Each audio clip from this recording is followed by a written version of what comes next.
বন্ধুরা, আমাদের বাড়িতে মা বিপত্তারিণী যে পুজো হয়েছিল শনিবার দিনকে, সেটাই তোমাদের সাথে শেয়ার করে নেব। তো খড়াতে 13 রকম ফল দিয়ে রেখেছি। এবার আমি 13 রকম ফুল তুলছি আর কি, বেছে বেছে রাখছি আর কি, যেটা মায়ের পুজোয় বিপত্তারিণী পুজোয় যেটা মেন লাগে। 13 রকম ফল, 13 রকম ফুল, আর একটা সুতোর মধ্যে 13টা গিট বাঁধা, তাতে 13টা দুল্প থাকে। সেটা মায়ের আগের দিনকে রেডি করে রেখেছিল। তো আমি এটা গোছগাছ করছিলাম। তো 13টা ফল দিয়ে চাপা দিয়ে 13টা ফুল দিয়ে ওটা পুরো আচ্ছাদন দিয়ে ঢেকে রাখতে হয়, এবং ওর ওপরে দিতে হয় 13টা পান আর 13টা সুপুরি। সেটা আমি তৈরি করে নিলাম। এবার ওর ওপরে ঠাকুরমশাই এসে পুজো করবেন।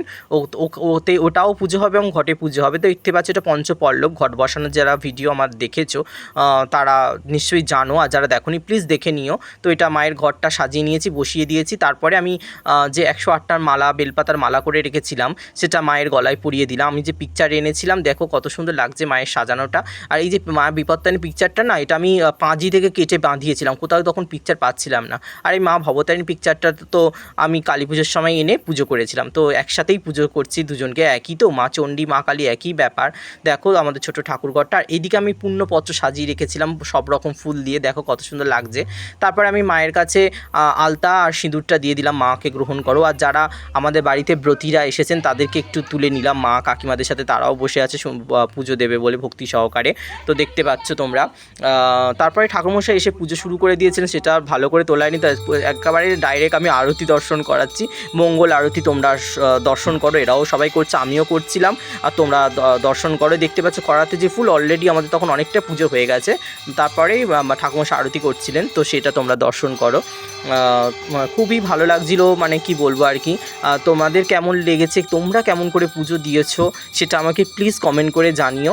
আর আমার ভিডিওটা যদি সামান্যটুকু ভালো লাগে, একটা প্লিজ লাইক করে দিও, আর একটু কমেন্ট করে দিও জয় মা বিপত্তারিণী লিখতে ভুলবেন না। এবার তোমরা শুনে নিও ঠাকুরমশাইয়ের মুখ থেকে এই ব্রত কথাটা, এই বিপত্তারিণী ব্রতের মাহাত্ম্যটা প্লিজ তোমরা একটু শোনো।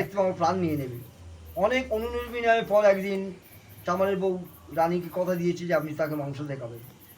একদিন কাপড়ে আড়াল করে অন্তঃপুরে গিয়ে রানীকে বললেন, তোমার ঘরে তুমি কি লুকিয়ে রেখেছো, দেখে এসো। তোমাকে সেই ভগবান চামারের বউ তাকে আড়াল করে দোকানে লিখে দিয়েছিল। কিন্তু রাজা লোক মারফত জানতে পেরে রানীকে জিজ্ঞেস করল, তোমার ঘরে তুমি কি লুকিয়ে রেখেছো, আমাকে এক্ষুনি দেখাও।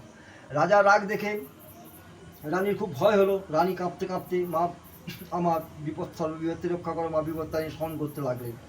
রানী বললেন, মা বিপত্তারিণী, আমি আজ খুব বিপদে বলি, এই বিপদটা আমাকে রক্ষা করো।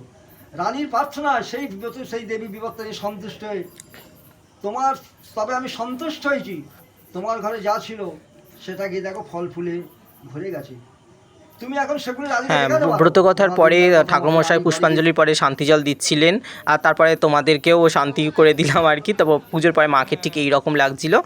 আর সবাই ভালো থাকবেন, সুস্থ থাকবেন। মা বিপত্তারিণী দয়া আপনারা ভালো থাকবেন, সুস্থ থাকবেন। নমস্কার।